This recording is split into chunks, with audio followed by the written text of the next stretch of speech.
They're the liberal rednecks. They like cornbread but sex. They care way too much but don't give a fuck. They're the liberal rednecks that makes some people upset, but they got 3 big old dicks that you can suck. Well, here we are digitally together. It's Martin Luther King Day. It's not when people hear this, but we're recording it on MLK Day. Yeah. It is still very much. Wait, no, this isn't Black History Month. That's next month. I'm an idiot. Yeah. They gave them the shortest month, yeah, right. Naturally. So it should start now and then end at the end of February. That would make, I could get behind that. Corey, I was wondering, is it also, I swear to God, if anyone notices at the course of this broadcast, is not at all intentional that I wore my Grizzlies shirt today. That's just a bit of a unfortunate coincidence, I think. I didn't want anyone to get the wrong idea. Like literally right before we started, because I had all this stuff I wanted to ask you about a holiday and whatnot, and I sort of just like looked down. And I was like, "Oh my God!" Because I started. Well, that's fine, rapping. Because you're right, I know, but I started that song by Turnpike Troubadours, 1968 or whatever. That's the best one. Which references his assassination. I had that playing in my head, and I got to the part where he says, that it happened in Memphis, Tennessee, and then thought of that and looked down at my shirt, and I was like, Jesus fuck. Anyway, okay. Corey, in Chickamauga, you've often said that when you were a kid, Martin Luther King Day was a snow day, right? Yes.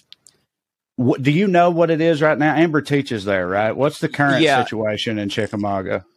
I'm pretty sure that now it is recognized as Martin Luther King Day, but see what it was when I got to high school, it was Martin Luther King Day / snow day, which what that meant was is that you're off for that day unless we had to miss a day earlier in the year because of snow, and then we will make it up on Martin Luther King Day.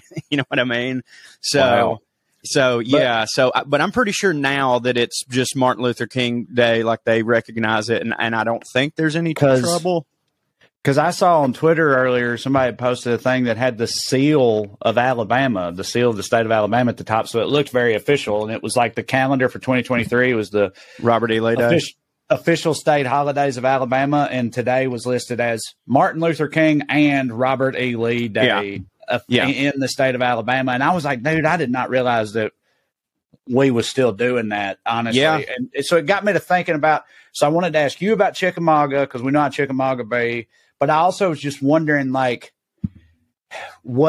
how all that is going in towns like ours and stuff, because I would have thought it would be better than it was when we were like kids there. Except I'm not so sure anymore, and I'm just curious. When I was a kid, like I said, it was mainly recognized as a snow day. But then people would like bring up, it's Martin Luther King Day too, yada yada yada, and no one was ever. First off, most kids are just happy to not have to go to school, I think. Right. And it was never really like, nobody was ever like, I ain't celebrating him. This is Robert E. Lee Day. Now, there are some people around here who do that. But what it was always weird to me, the conversation around Martin Luther King Jr.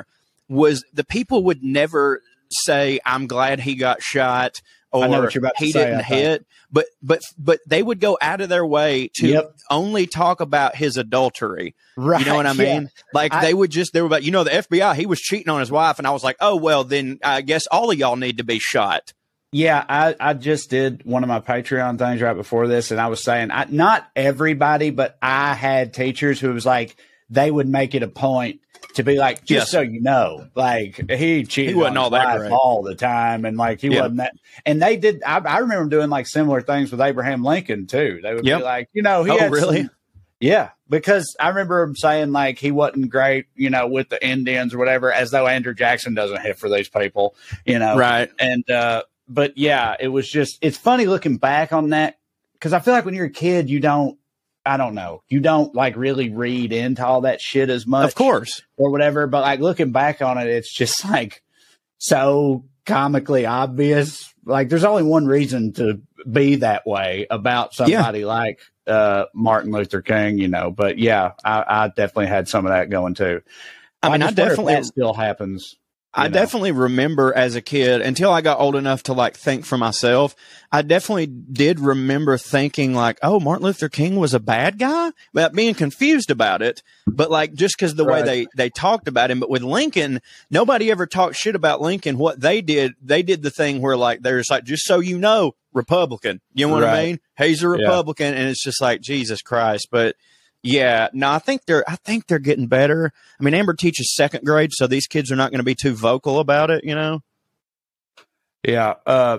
I'm pretty sure that I can remember, I think, like in my head, I think I can remember when Salina started recognizing Martin Luther King Day, but it wasn't a snow day before that for us. It just wasn't, wasn't recognized. So I like in my head, I feel like school.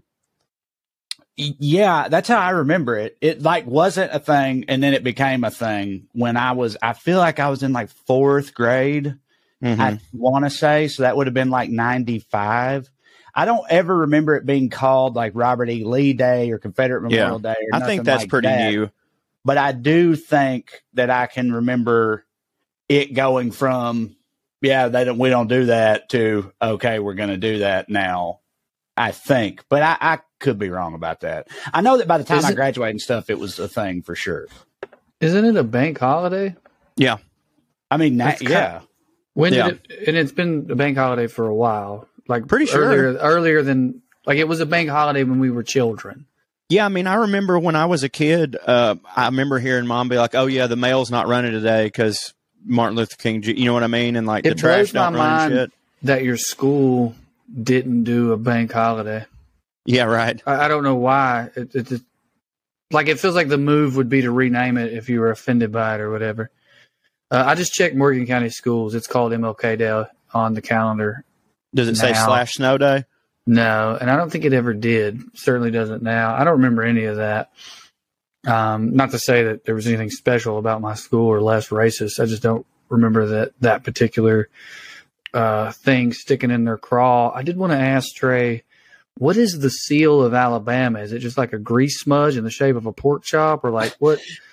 Like you said, it looked like the official seal, and I was very curious. A manatee that says the N word. Yeah, down in Gulf Shores. For people who don't know, being in Tennessee and Georgia, we love to shit on Alabama because and Mississippi, it's fun, and the football game. Well, we don't do Mississippi a lot, and I think it's because it's Alabama does. It was like that's kind of true about Mississippi though. So maybe Yeah, no, I mean, I know you're just hitting, but I wouldn't have recognized it. It literally says it's like in the seal of Alabama. The thing that I saw anyway, it like says seal of Alabama on it. So that's how I recognized it as the seal of Alabama. I just got the manatee joke. I was like, why did he go with a manatee? Are there many manatees on the Alabama coast? Oh, probably seal, but a seal that looks like it has an extra chromosome. I'm really happy that you still laughed at it, Drew. I really appreciate that because you definitely were like, I did. Surely it's funny. I thought it made sense because they probably do have manatees down there on the coast of Alabama. That was what I was laughing at. I was like, all right. And they're kind of like a seal, but they don't have actual seals in Alabama. And I didn't want to say seal. I thought it was good. I didn't want to say seal because I'd already said seal in the setup. You know what I mean? Right. So I just live edited it, changed it to manatee. Yeah. I really thought after I did figure it out that it is because manatees look like there's something wrong with a seal. Yeah, they do. That seal got swollen.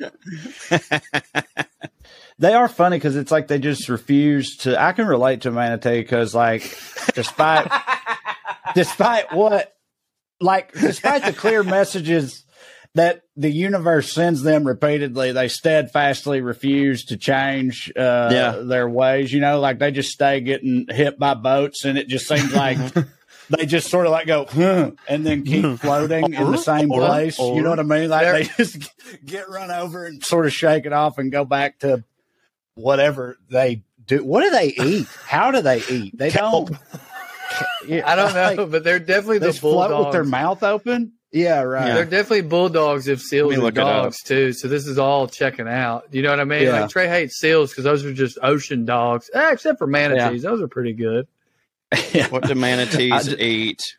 They They are known as sea cows. They're herbivores, so they do eat kelp. Yeah. I was right. Yeah, kelp. All right. Kelp daddies. Because they're too lazy to fucking actually hunt a fish.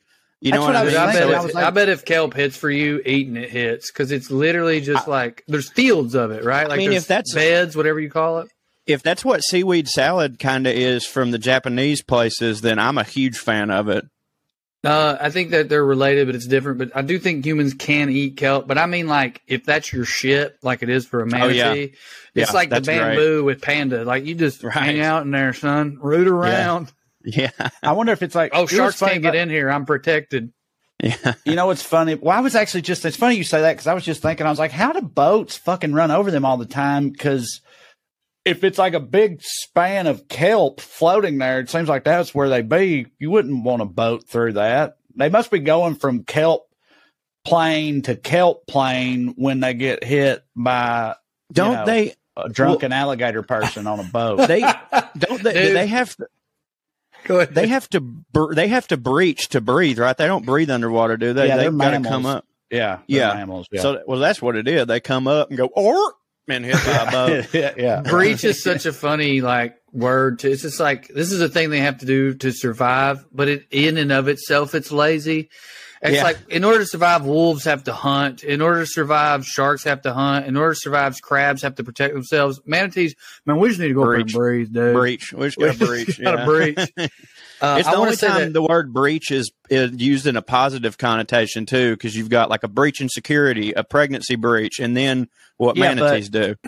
Well, right, but because they breach the surface of the water, the way that a compromised asset breaches this veil of security in the fucking CIA or whatever. But it does seem to be much more whimsical and fun, I suppose. The idea of a manatee breaching. It's wild because like some water animals. Man, I really pivoted hard for Martin Luther King stuff. That's what I was about to say. I was about to say that. I had more on that note. Well, I guess I'll circle back to it in a minute. But like, some water animals breach in a really like hidden and majestic way. Yeah. You know what I mean? Like, or like a wild. You ever seen a shark fucking jump all the way out the water? They make their tail go. It's wild looking, but and it hits. When a manatee breaches, it just sort of like floats up like a turd. And it's wild that they can. It's wild that they can do that because like they're pushing off the water. You know what I mean? Like that's fucking crazy to like.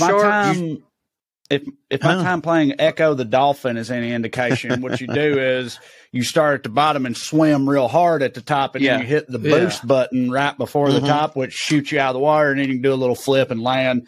I mean, that's how I used to do it anyway.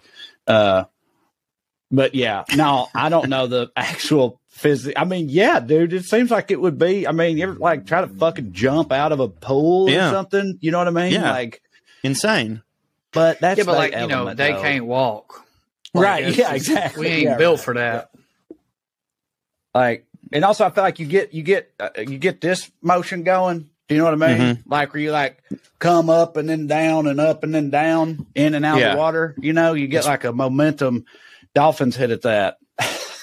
They do. They do. Dolphins hit at most things.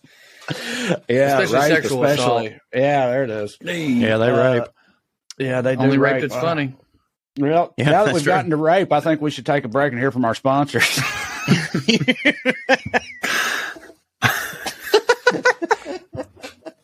Dolphin rape specifically.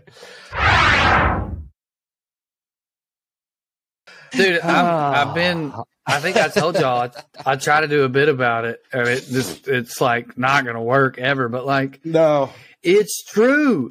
It's the only kind of rape that's true. Funny. Is like, if your buddy got raped by a dolphin, it would be horrific. But when he opened with, you would just start laughing, almost nervously. Like, what did he just say? Hey, Bill, how was your vacation? Well, I was raped by a dolphin. And yeah, you done.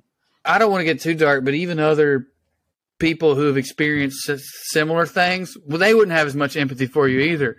No. Like if you went to a group for victims of it's too dark. You can't get into it. It's like, it's me like, and then there's this guy who thinks he's like us. And it's like, in some ways it's worse. You're under the ocean. Did we ever talk on the show about that lady who used to jack off the dolphin and then she stopped jacking him off and the dolphin and killed himself? Yeah. I think we've done it multiple times here and on Bubba. Yes, it's come up. We did it like a whole thing on Bubba.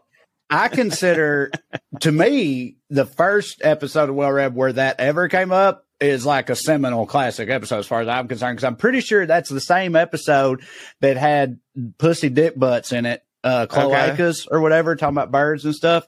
And like, we was just on one with animal talk, as we often are on that episode. But yeah, that lady, if you're newer to the show, you should either go back and find that episode or just look up the lady who jacked off that dolphin until it killed itself after she stopped. And that was it was government money too. That was a government funded research project to try to teach dolphins to talk or something. And her methodology ended up including jacking it off, because she was like, he ain't listening.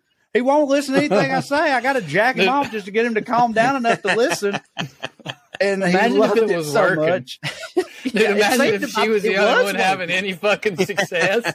Listen, that's what happens. That's exactly what actually Her happens. methodology is a little bit out of left field, but guys, I hear a dolphin put together a whole paragraph. Yeah. Let this lady jack one of them off. He'll write you a sonnet. I got to use pussy dick butt in a sentence the other day, and organically. We were on the golf course and there were some ducks, and one of my buddies was just like, my buddies was just like, don't they only have like the one hole? And I was like, yeah, it's a pussy dick butt. And dude, he fell the fuck out. And I didn't tell him that had been workshopped before. I just let it seem like it just came off he goes, God damn, boy, pussy dick butt. They sure do. They sure do. Man. Well, anyway, Dr. Martin Luther King. Yes. Happy Martin Luther King Day, everybody. And I got to take the fall for that. I'll acknowledge that I wanted to do a dumb joke about the seal of Alabama, and then here we are 3 minutes later, pussy dick button. Anyways, we did talk about how the holiday is treated in, and I mean, dude, listen, what more can you say about Martin Luther King Jr.? Tragedy, gone too soon, obviously. And, he should probably get more than a day.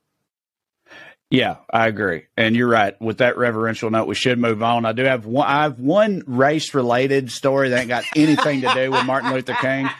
I threaded y'all about it, but before I tell that story, because it's just like, I don't see any way to draw any conclusions from it that aren't race-related. But again, it ain't got nothing to do with Martin Luther King. It involves white privilege. But anyway, before we get to that, I wish Smart Mark was on here right now, because we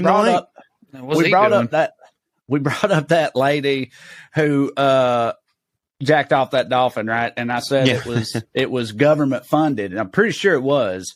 And it made me think like the shit the U.S. government has spent money on over the years, like the studies and the research projects and stuff. And it's like a passion. We need DJ on here. Yeah, DJ too. But Mark also is real into that. He thinks it's so funny, the dumbass shit they spent money on. But like the CIA, feed the homeless. Especially.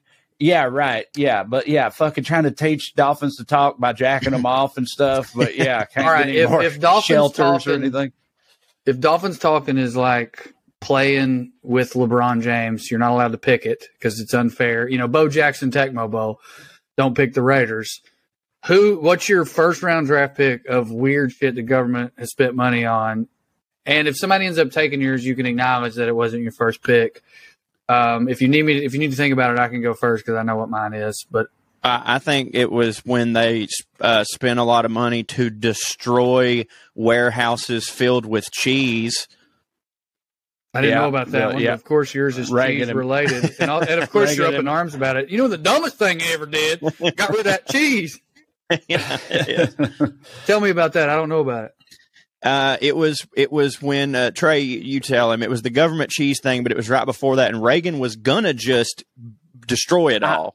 Yeah, I was about to say, I'm actually, if I recall correctly, they didn't like actually end up getting rid of it all, but they were gonna.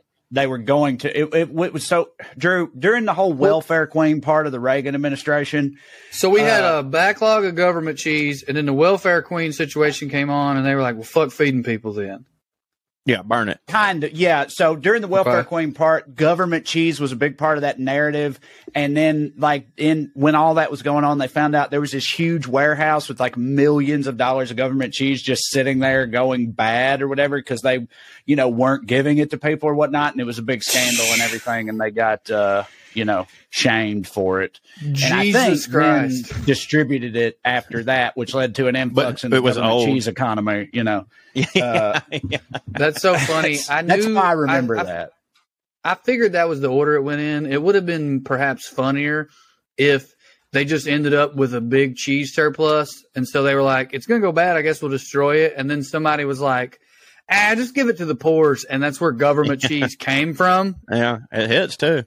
Yeah, I like government cheese. All right. My favorite one is it's like either part of or adjacent to the MK Ultra stuff. Yeah. They had a whole thing where they thought you could meditate, that certain people could meditate and then send their brain to other places and spy. Like you could spy. It's almost like the way they use psychics to solve crimes. Like, I found the body or whatever. So they had this program where they were getting a bunch of hippie woo-woo people like Andy, and they were bringing them in and paying them money to like go spy on Russia through their mind. And I know that a lot of the people they brought in believed they could do it, but I love to think about some real smart dude who was just hanging out with some hippie broad or whatever that he was probably fucking her down there to get the free drugs when they come rounding them up. And he's like, hell yeah, I can do that, dude. Give me a check. I can totally tell you what they're going on in Russia. Yeah. That's wild. That's why I said if Mark was on there, because I'm sure he has a bunch of different examples in the back of his mind, but I always just think about MK Ultra too, them like basically like created the Unabomber with drugs. Yeah. Basically. Yeah. The Harvard study things. They were trying what's to like, wild about that is the Unabomber was right. Right. Yeah, for sure. Dude, he was. Mind controlled, telepathy, all this like, not even pseudoscience, really like straight up supernatural comic book shit that they were trying to like unlock with funding and stuff. But I'm sure, and also I know in like some of the wars, they trained like, rats to fucking carry grenades on their backs, kickbox, shit like that. Not anything that sounds cool. badass though. There's a movie. There's a movie about I sent you guys a clip from it with no context, and it's there one day about a kickboxing kangaroo from the 70s that was supposed to be like a Oscar bait movie or something. It's like fucking Rocky, hilarious, but with a dude in a kangaroo suit. And when you watch the trailer, it's so clearly, some boxer, some bruh or Hispanic guy or somebody fucking in a kangaroo suit just fucking working this bag and stuff. It's so fucking ridiculous. The human star of it is Elliot Gould. I'll watch anything with Elliot Gould.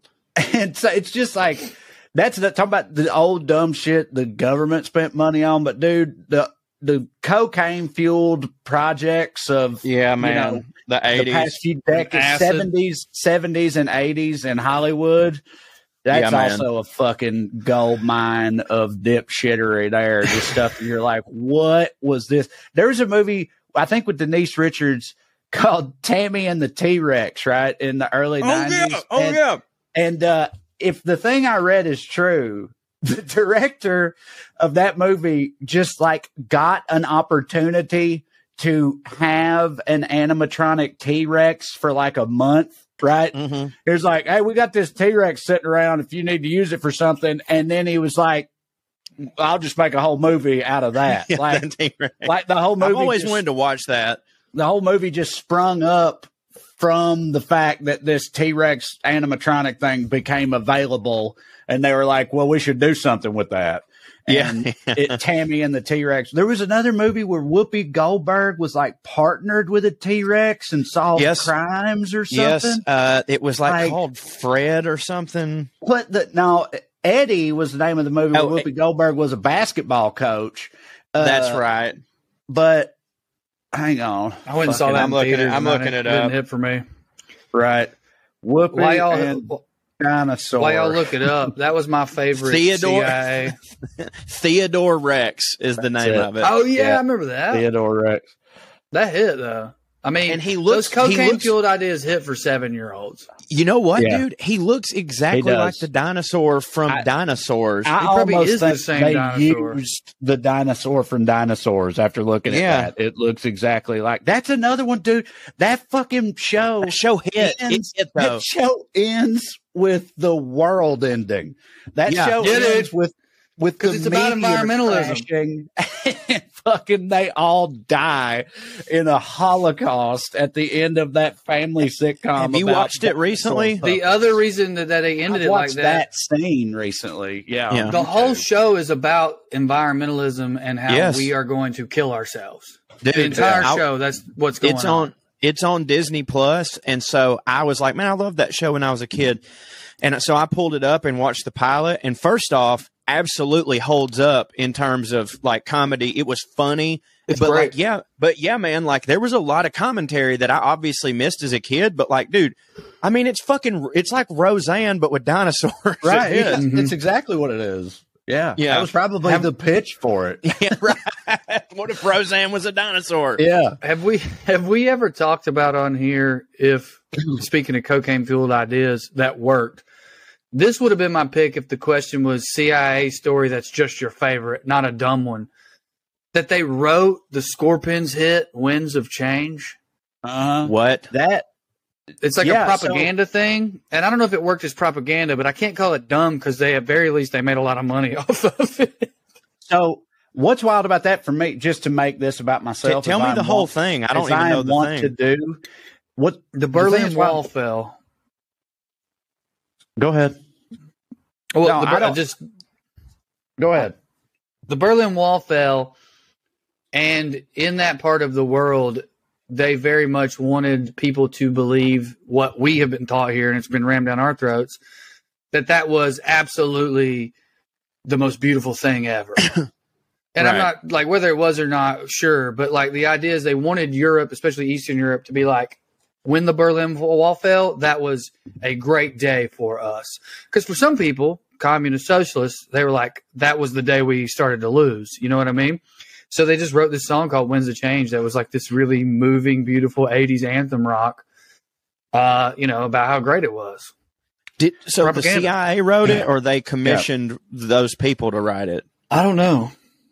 Yeah, I'm not sure about that part either. But like that story first broke, or at least I first heard about it. I first became aware of that being a thing when I was in the middle of trying to write that as that Amazon show, but that actually hit for me though. So like I've referenced it. I had an Amazon pilot for a minute that of course didn't get made. And the premise of it was that this country band in Nashville started being used unwittingly for propaganda purposes, like to do a bunch of fucking Toby Keith, Trace Atkins, fucking red, white, and blue shit to gin up the dipshits in middle America or whatever. Right. And they didn't know about it. And while I was like pitching that and writing that and all this stuff, I was like, dude, I don't know. Like, this is pretty wild, like this is a pretty wild premise or concept or whatever. But then in the middle of that whole process, that story came out about the CIA literally doing that with the band, the Scorpions in the late 80s or whatever. And I was like, well, that's the wildest fucking Bader Meinhof type shit that's ever happened to me before. For sure. Yeah, it was kind of validating because we started like referencing that in pitch meetings and stuff. Like, just so you know, this kind of did actually happen or whatever. But yeah, that shit was crazy. Dude, we should do an episode with Smart Mark where we talk about CIA stories, but relate them to the most popular drugs of the era so that we can compare the schemes and we can see how the CIA being on acid and mushrooms led to this idea. And then the CIA cocaine. Being on cocaine led to this idea. I mean, and then in the 50s, I guess it'd be pot. I think that'd be really interesting. I mean, they probably had mescaline or something the whole time. We'd be making it up, but it could be funny. Back to the movies, the cocaine fueled movies, one that's been on my mind recently, and I texted y'all about it. And I'll acknowledge there's a whole entire Key and Peele sketch about this. So this is already, this ground has been broken before. But like, when I was a kid, I really liked the Gremlins movies, and I really liked the second one, especially, and everything. And I have sons of my own now. So I went back and revisited the Gremlins movies. And the first Gremlins movie is like, It's like an 80s horror in air quotes, like horror movie for kids, like a horror movie with cutesy elements and stuff or whatever. And it's a fun time and whatnot. Little puppets raising hell, causing mayhem. There's one scene in it though that thankfully I remembered, so I sped through it because of the age my kids were at the time. But towards the end of that movie, Phoebe Cates tells this insane and totally out of left field story about like her dad. I'm gonna butcher it now, but it's like her dad getting dressed up as Santa Claus and getting stuck in the chimney and asphyxiating and dying in front of the whole family and have to get kids would have loved that. But it ends with her. The story ends with, the reason I skipped it is because the story ends with her saying, "And that's the day I found out that Santa Claus wasn't real," or something like that. So the punchline of the story is how she found out Santa Claus wasn't real. That's insane to do that. It's a crazy, horrific story that they do, right? But that's really the only wild ass moment in that movie. I mean, other than all that's the a wild choice monsters. That's a wild choice for a kid's movie to make. And I'm not even talking about the asphyxiating part, but to be like, kids are going to watch this and we're going to tell them all that Santa Claus isn't real. Right. So, you know what I mean? You know how many pissed off parents there were in the theaters? Right. So because I skipped it with the boys, because I remembered it, I'm probably getting some of the details wrong. I just know it was a brutally dark and upsetting story that ends with her declaring that Santa Claus isn't real. But that's just that one scene. But bro, we got to Gremlins 2, and it is the most unhinged, coke-fueled lunatic shit you can fucking imagine. But like in a way that hits for it, dude. It was killing me how fucking insane that movie is. And then I went back and rewatched the Key and Peele sketch where it's like, this must have been the room where they pitched Gremlins 2. You know, it's like, what did that look like when they came up with Gremlins 2? And it's pretty funny, but like, we did a sketch like that. We did it with the Lion King, which I feel like was an odd choice, really. Like, I mean, the Lion King's like a classic tale. Yeah, right. Stolen story. That's what our thing was based around, was the idea of like, because is it Shakespeare? Is that Hamlet? What is that? It's Hamlet. Yeah, it's like Hamlet. With animals. Well, Hamlet, I think right. The premise of the sketch. I was about to say, I think the premise of the sketch wasn't the Lion King's so crazy they must have been on coke to do it, but the premise of the sketch was, this is a family movie or whatever, but the executives at Disney were on coke, so let's still see I mean, I didn't write it. I think it was Rick. Right. Rick did write it, but I think you're right about the premise. And the other thing about it is like to me, the joke was like, how the fuck did they come up with Timon and Pumbaa and then Elton John singing, you know? And it's just like, and then we're going to get the dude, the gay guy. You know what I'm talking about? Yeah. Elton fucking John. I like that sketch. I did too. Yeah. There's a whole series on YouTube now it's called Pitch Meeting, where they do basically that one guy for all kinds of movies. Then they're pretty good. But anyway, in Gremlins 2, dude, there's a gremlin made entirely out of lightning. There's a gremlin that's a spider. Gizmo is Rambo all of a sudden. Fucking, I remember that. The movie stops. The movie, it does rule. It all rules. I love it all. Like, there's a cross-dressing, fucking sexual assaulting gremlin. Can we do real horny for dude ass? Don't spoil too much of it, because I want to watch it. Well, and then in the middle of it, there's a scene where Hulk Hogan interrupts the movie to tell the gremlins to chill out, brother, and get your shit together and stop derailing the movie and stuff. It's fucking, it's nuts, bro. Dude, can we crazy? Can we do a special WellRed episode where we watch that and then just talk nothing but that? Give our notes. Fine with me. Yeah, I don't care. I'd love to do that. It's like I said, it's a pretty famous Key and Peele sketch, so I don't know. We're kind of like, you know what I mean? Like, it's sort of been done, so I don't know, but it's we're not going to do a sketch either way.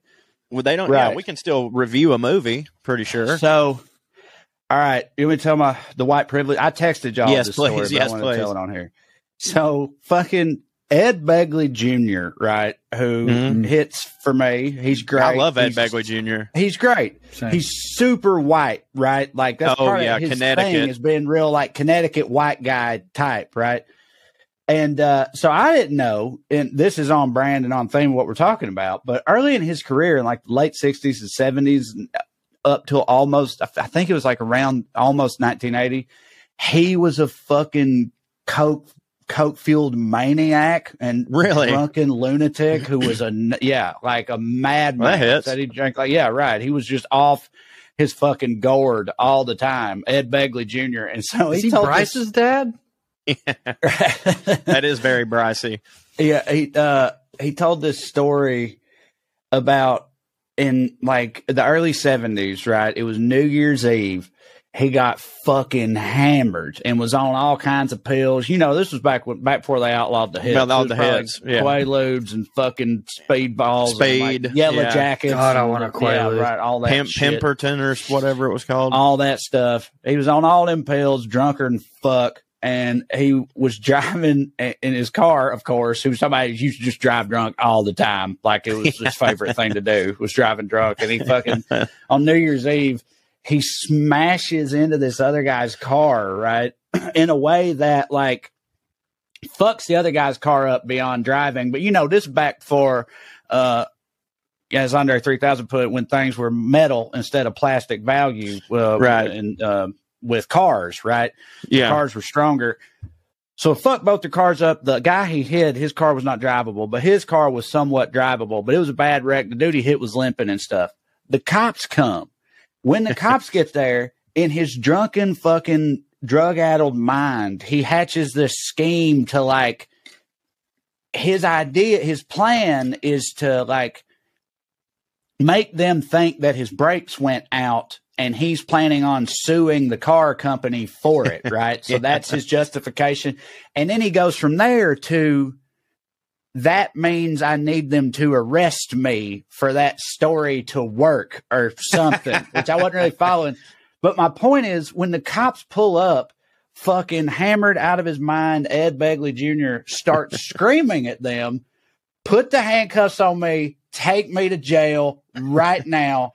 Please take me to fucking jail. It's like just unhinged completely. And the cops are like, what are you talking about, sir? You know, and he's like, he says, the brakes went out in this car through no fault of my own, and I'm going to sue the Ford Motor Company or whatever, and being arrested would really help my case, my court case or whatever.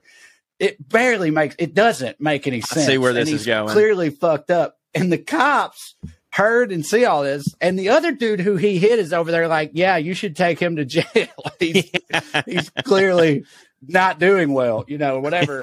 And the cops hear all this and they're like, did you say you're having some kind of mechanical problem, sir? Well, we can check that out for you. And they like get up and under the car and like do a full inspection on his brake lines and stuff, get out, declare, no, your brakes are fine, sir. You were mistaken on that. And then make Ed Begley Jr. drive the other dude home while still hammered drunk. He said the other dude was in the car like fucking crying, begging him to slow down and shit. And he's calling him a pussy and stuff. Just swerving through. But like, just those fucking cops. It's so funny. Like, that's what being a white dude. Yes.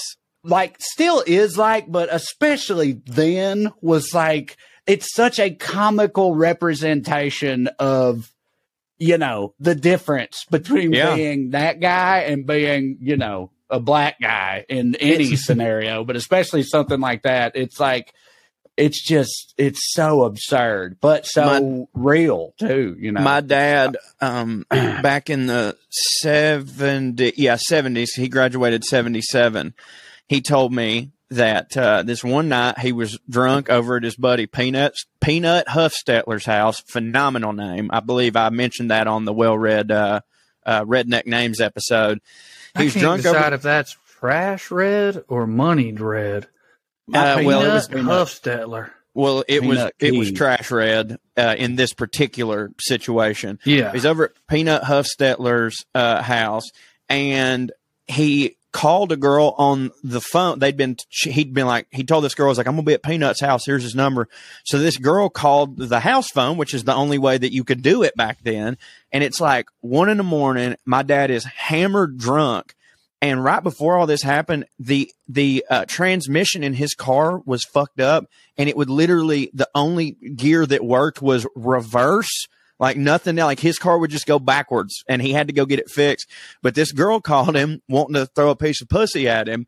And my dad drove from Rossville, Georgia to East Ridge, Tennessee, which is about 13 minutes, but drove completely backwards the entire time. Just put his car in reverse and across straight lines, hammered as fuck, and nothing happened. Now, this is what Dad said. I don't know why he would make that up. I mean, it does hit, but did he get seen though? No, I mean, maybe, but he's like, I didn't get pulled over or nothing. Like, right. That could just be getting lucky. You know what I mean? Right. Like he might have just not got seen, but I mean, he probably would have got away with it either way. So yeah, for sure. My favorite one is Teets. I was with Teets, of course, drunk on a balcony, 4th of July. He started shooting bottle rockets at the cars in his apartment complex of people he didn't like. And then we all started doing it. We were on the balcony, and then we saw the cops like on the road about to turn into the complex without their lights on, like headlights or nothing at night. So we all like dispersed or whatever. And I was working for the state at the time, and I was underage and drunk. So I hid in the bedroom, got in the covers, took all my clothes off. So when the cops came in there to the house looking for people who were on the balcony, I pretended I'd been asleep, and it worked. But outside, Kevin was talking to him, and he knew one of them because it was the campus cop, but the town cops were there too. And I could hear Kevin. And one thing that happened, this dude was like, "Look at that! You put a black mark on this car. That right there is vandalism, probably felony." And Kevin goes and just cleaned it off. And then he goes, "I don't see nothing." Kevin was he was a writer for the school newspaper in a college town, and he did the crime reports or whatever. Oh, nice. And he was a senior at the time, and Slager, the campus cop, basically told the other cops, this dude is kind of connected for a student and will be a headache for you if you fuck with him. And they just let him go. Hammered drunk. Nice. There was a kid with him that was underage drunk. They gave that kid a citation. He had supplied booze to minors, shot fireworks at cars, was kind of a dick to all the cops, and just walked away with literally nothing. And I know that story didn't take place back in the 70s, and I'm certainly glad that our world is less insane now for so many reasons, but I would give just about anything to go live 2 or 3 weeks in the 70s and really experience that pure distilled white privilege. We still have white privilege now for sure, but the shit that my dad talks about, I just want to get one piece of that and just see what it was like. 'Cause you can see why the boomers are upset now, at things shifting back towards equality. 'Cause it was just fucking right this way, sir. I get it. I saw a bit the other day that went viral. It was a guy at the Comedy Cellar, and it was an older guy that I'd never seen before. So maybe he's just like a New York comic who just ain't been on TV. But he starts out, he's like, people tell you it's hard to be a white guy now. It's hard to be nobody. That's not true. Because my colleagues, people stand on this stage, famous, rich white guys, and be like, it's hard to be a white guy. It's hard to be a white guy now.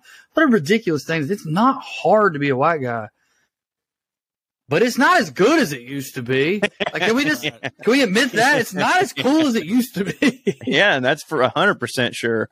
Absolutely. Yeah. Yeah, we really hit it at the wrong time, Martin Luther King Day, everybody.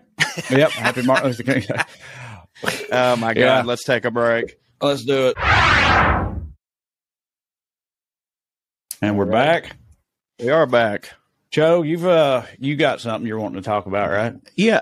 I wanted to ask y'all. I'm a big fan of the early aughts, and I think we all are. That was when a lot of us us three were probably in our prime. You know what I mean? Like at least physically or whatever.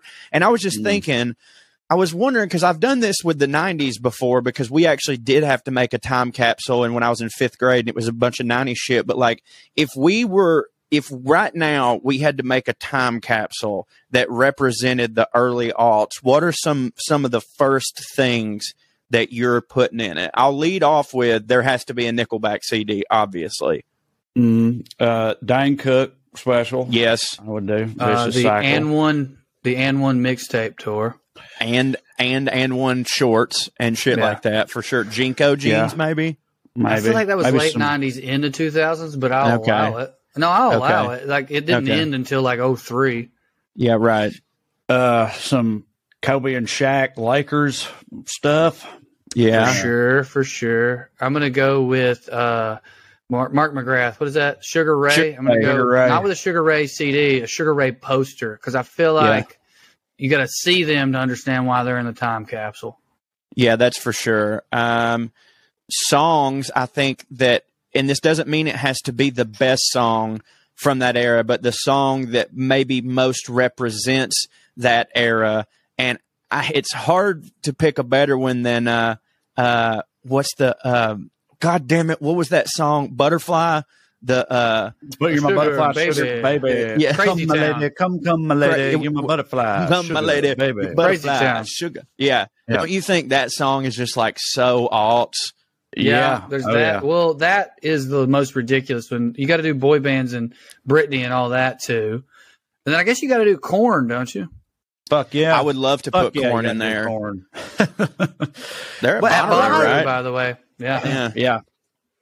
Oh, the boy bands and Korn and stuff, weren't they sort of like very tail end of the 90s, early 2000s? Like more for so sure. Than that's when maybe they haven't put a thing. Backstreet Boys definitely. Backstreet Boys put out Black and Blue in 2001, I think, because I was a big fan of the Backstreet Boys. Still am, frankly. I mean, I still. Wasn't that towards the end for them? Right. Yeah, it was the movie 300. I got to that. Yeah, the movie 300. Yeah. That's very aughtsy. Transformers. Yeah, Michael Bay's Transformers. Yeah, I mean, you do have the beginning of. Yeah, you got the beginning of what we now are inundated with, right? That's when that all started. Transformers, Marvel, DC, all those things. Iron Man was 2008. That's the beginning of the MCU. I think the aughts, like, when you were in the aughts, do you remember thinking this hits, or is it just now see me either? Like during the aughts, I remember thinking, because like, there was a time in my life where like I grew up listening to classic rock and stuff like that because of my dad. And like, I still fucked with rock in the aughts, but I do remember thinking like, man, whatever the reverse of a renaissance is, that's what we're in right now. But now that I look back on all of it, I'm like, dude, that was such a fucking fun, probably the last fun era we'll ever have. Like, it fucking killed country music. It fucking killed country music. And what did it was 9/11. 9/11 killed country music. Like, you can draw a line between what country was before 9/11 and what country was after 9/11. And that to me killed country music. I agree with you, Corey. It wasn't that it was fun, but all right, the part of the reason I loved so much the Kings of Leon was that it was like finally a fucking band from this time period that's getting it right and isn't shitty or whatever. Now rap was fucking kicking ass. Rap, that's one of the best eras of rap ever. Like the Yin Yang Twins and Nelly you couldn't touch them. They were fucking Ludacris. Great. That was the Ludacris. Yeah, Ludacris for sure. That was the time. That was during a period when almost every rap song had to have some sort of corresponding dance to go with it. And I really enjoyed that era where the song would come on and everybody know. And now we're all white kids. We're doing it bad, but every, Soulja Boy, like we all knew the you watch me, you. Yeah. I got another later. You guys might want to stay with songs. What's the follow up? It's a little good flow and let me see your hips swing. You know that one? Yeah. Now drop it down.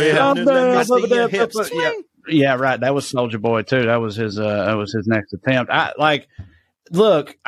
think that generally speaking, I think the aughts are viewed largely as a cultural wasteland, but I'm not going to front. I fucking was loving all of it. I mean, you already mentioned why, like I was, in my, because I was in college. I was in Chin Strap played, right? I was in college from 2004 to 2009. college and grad school, just so everybody knows. But anyway, in those 5 years. But the second half of the aughts is really what I'm talking about. But I mean, yeah, it's pure nostalgia and all that shit. But dude, rock. I still go back and fuck with that. Yeah, me too.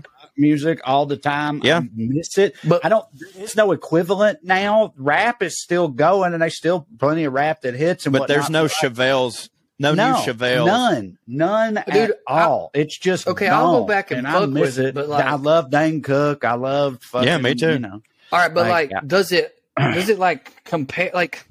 I'll fucking dude. I'll get drunk and listen to Fuel, but I also acknowledge that Fuel does not at all hold up compared to other rock bands. Like it's very like one dimensional.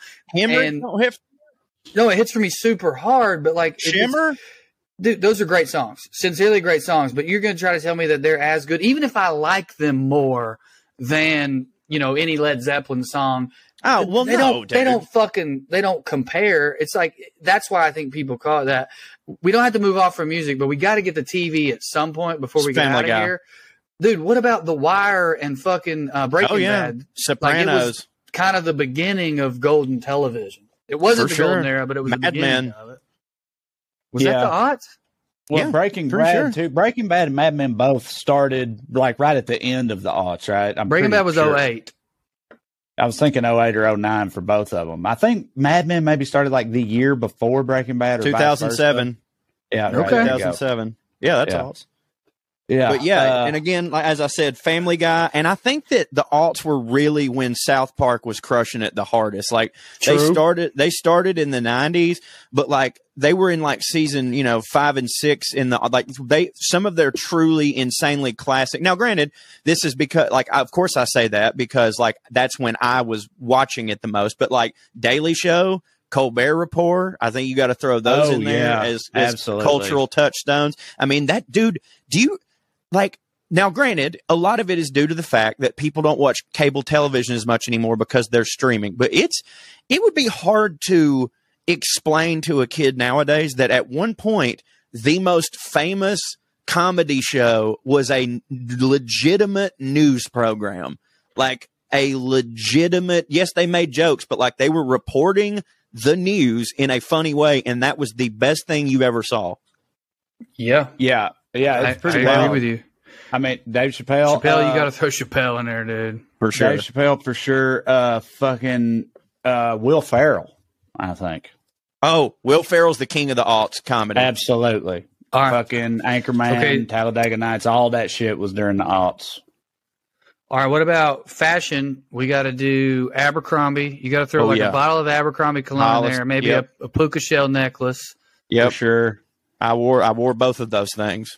Low-rise jeans on the girls. I would do a picture of Beyonce's butt crack. Mm-hmm. Or J-Lo. J-Lo's butt was big. Jessica Simpson. she didn't do the let it hang out the top thing, as I recall, and I feel like I remember that. If you told me to name a poster that sticks out the most to me from the aughts, it would be there was a Jessica Simpson. She had a perfume, and then she also did the Daisy Dukes shoot because of the movie. And Jessica Simpson I had a poster of her vacuuming. Reality television. Oh, yeah. But Survivor. So I'm cheating a little bit. I looked up like aughts movies. That's okay. Couple of things. So first of all, Lord of the Rings, Pirates of the Caribbean, both were huge. Shit. But Harry Potter. Yeah. Okay. I was about to say, this is one of those things that makes me feel old. The last Harry Potter movie came out in 2011. I know, dude. Was fucking 12 years ago. So Harry Potter was solidly. Don't tell me stuff like that. The aughts. Yeah, don't hit for me either. But that means Harry Potter was solidly the aughts. So yeah, for sure in there too. Because I mean, it don't get no bigger than Harry Potter, dude. I was so pumped so before when the last Harry Potter was about to. Mean Girls is a hell of an aughts movie. Yeah. Ooh. Dude, me and Andy were just talking about that. Quick aside that y'all are going to love. She sent me some thing that went viral, like a joke or whatever, and it was something like dudes take mushrooms in their 20s and figure out what 13-year-old girls figured out in their bedroom when they were 13, like empathy, being connected or whatever. Right. And I was like, yeah, dude, 13-year-old girls, known bastion group of having empathy and caring about people. And she's like, oh, but girls do figure it out then. And I'm like, Mean Girls is one of your favorite movies, and the entire premise is that teenage girls are horrible people. Yeah, and the thing is, it's like, well, there's some girls that are mean and some girls are not. Well, it's like, there's also 13-year-old boys who are super sensitive in the band and not. And we're not at allowed all to talk about it. You get made fun of. That's why you don't hear about it. And then you talk about it in your 20s, and then some girl goes viral making fun of you then too. Yeah, exactly. But like, dude, like Mean Girl, like that reason that movie smashed so much, everybody knows, like middle school and high school girls, if they want to be, are, supreme bitches. All this Mean Girl talk made Trae upset. Yeah, did you leave because we was talking about Mean Girls? Am I still here? Yeah, you're still here. Every time Trae asks a literal question, it just sounds very existential to me. Corey, I don't know if it's just on my end or what, but it just, on my end, it said the recording just ended, and now a new recording has started, is what it said. Okay, well, it'll send me both of them because you're still recording, so. All right. We're right around the end anyway, right? So it won't be that big a deal no matter what happens. Okay. No, it's fine. I wrote down the timestamp, so we're good. Right. And who fucking knows? It's funny because we haven't had any delay issues in this episode. That is weird. It's like, fuck a delay, just leave. Right. So who fucking knows? I'm sure we're missing something, but like culturally, well, I guess we are doing kind of white culture. I mean, and I know we did rap, but like that's what we were fucking with back then. Well, yeah. I mean, I can't speak for. I'm sure that like if a black person was on here, they would say some shit that I'd never even heard of. You know what I mean? Like 50 Cent, Outkast, and Outkast. What I was about to say. Yeah. Also, Freaknik, the party, the festival or whatever, I think it went on through the 90s. I think it ended maybe in the aughts, but I think it was a big deal. Yeah, Freaknik, one of the ladies who, poor Miss Peggy, I think she's doing bad. I used to work with her up at Greenville Tech in the bookstore, and she was this sweet little old black lady who I remember she was super sweet and like, never, she didn't go blue or nothing. But once we got to know each other a little bit better, one day out of nowhere, I was talking about driving home through Atlanta, and she goes, I used to go to Freaknik, ride a motorcycle and pull my titties out, child. And it was out of nowhere. And prayers up for Miss Peggy because I think she had a stroke. I was incorrect. Freaknik ended in 99. I guess I heard about it in the aughts and thought it sounded awesome, but I was off by a decade. Yeah, outlawed the hits. Can't have Freaknik hit too hard. The Dark Knight was 2008. Yeah, Nolan had a huge run in the aughts. Oh wait, absolutely. Trae, you'll be better at this. There's got to be a lot that we can talk about internet culture-wise from that time period. I know the internet started in the 90s, and now it's so ubiquitous, but I feel like we was living on the internet for the first time then. First of all, wasn't Facebook? Wasn't Facebook in it? Yeah. Facebook became a thing in the aughts. MySpace before. I would say aughts to me, internet, MySpace. What were those, Hot or Not? What were those? Hot or Not. What were those websites that we would go on to watch videos, like Break something? Like E-Bombs World, E-Bombs World, College Humor. All those places still exist, but they were those were big shit in the aughts. Yeah. Cracked. What was the dark ones? Yeah. Cracked the was dark pretty one. Dark. There was God damn it. There Rotten. was Rotten.com. That was rough. Shit. Maddox, you remember Maddox? Yeah. He was like an edgelord. Like his picture looked like Che Guevara, and it was like the website was like. Hold on, just a second. I gotta find this shit. While you're looking for it, the serve beer in hell guy. Yeah. Dude. Taylor something. Fratire. What the fuck is that guy's name? Tucker Max. Tucker Max. That's it. Tucker Max. Yep. Maddox was the best page in the universe. Yeah. That's what it was called. The best page in the universe. He had a book too that one of my roommates had. I think called the something of manliness or something, but it was like ironic, but not, it was just misogynist jokes and shit, basically is what it was. Super bright. I mean, that's what I've said before on this show. And this is a good example of it. So much of this shit, to me, the aughts were just like the broiest time in America. Yes, they were. Yeah. Like bro culture permeated Spike TV. That's a relic of the aughts. Like, it was just, the aughts were super I lived on that Maddox website, anything. man. That's like, that was remember, just. and I was broken out and loving every minute. Really? Of it. So, there you might go. have been the age difference, because like 2 years can be a long time when you're that age. Yeah, when you're the age difference that we are, like now it doesn't matter, we're all the same, but like when you're in high school, the difference between, a senior and a sophomore freshman, like there's a lot of shit going on. Like me and Robbie are obviously better friends now that we're older than we were like in middle school and high school when that gap was a bit larger, Dude, I was just talking with my doctor about it this morning. This is a little sad, but he was like, "Are you and your brother close?" And I was like, "Well, we're 4 years apart." And, he went to prison before we figured out how to bridge that gap. Yeah, right. I realize we're doing pop culture, which is what, kind of what these things are for if we're going to do a time capsule. But I'd be very curious to ask my mother and father what the aughts were all about. Right. Like, I wonder what was going on in the news or in the economy. adult world. Yeah. Yeah, like, I don't Dude, Bush. the war, I remember the war. First black president. First black president, all kinds of that was big 08, shit, really. Tom Brady and Bill Belichick's New England Patriots. Dominance in the aughts. Yeah. They're definitely, if you go all sports, I think the Patriots are the team of the aughts. If we were having to only select one thing, it'd be like, they're the team of the aughts. Dane Cook is the comedian of the aughts. Nickelback is the band of the aughts. And 300 is the movie of the aughts. Like if I had to just, you know what I mean? For our age demographic, I think I'm completely well, that's all that you. counts. Yeah, well, I think if we made a time capsule, though, you should just put a picture of the Twin Towers being crashed into. Don't hit. Yeah. Oh, yeah, that was the picture. And then a picture of 300 does hit. Dude, I haven't seen 300 since it came out, and I bet you it don't hit for me anymore. There is a 300 filter on – there's a 300 filter on Instagram that's fucking cool. Yeah, like, I have no videos that need it, but like it looks fucking cool. Well, hey, how about this? Thank you all for listening to. Wait, hold on. Plug your shit. TraeCrowder.com for all my dates. I got a shitload of dates coming up, so go check them out. Yeah, you do. If you can't do that, Patreon.com/TraeCrowder. Support me in other ways. Watch and listen to this show, which you already are, Weekly Skews with Mark Agee and Putting on Airs with Corey there. That's it. Gravy Baby is out. I dropped dropped the pilot into the WellRed feed. A lot of you probably heard that. You might have been confused, although I did an intro explain what was going on. If you liked it, go seek it out. We have a Patreon, DrewMorganComedy.com, although I don't have any dates because I'm in LA right now.